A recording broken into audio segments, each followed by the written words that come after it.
Yung nananawagan, in the name of Harry Roque, nananawagan na magkilos protesta daw. Tayo ha, sinasama niya yung sarili niya. Wala dito. Kaya kung ikaw ay Pilipino, huwag ka magpapabudol sa panawagan ng mga yan na magkilos protesta. Hindi, marami nang ang sabi-sabi, marami raw hindi napupunta diyan kasi maraming hindi raw nababayaran.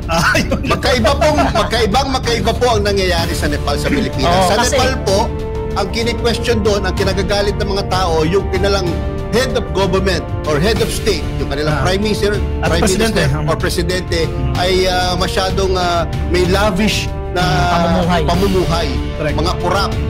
Dito po sa Pilipinas, hindi po ganon. Hindi po corrupt ang first family, ang first couple, hindi po corrupt. In fact, si Pangulong Bongbong Marcos po ang matapang na nagsiwalat ng mga korupsyon dito sa Pilipinas. Kaya napakalayo po ng pagkakaiba. Kaya huwag kayo maniwala ha. Diyan sa mangyayari daw po sa atin yung nangyayari sa Nepal. Tama si Sir Yayang, malayong malayo po yan.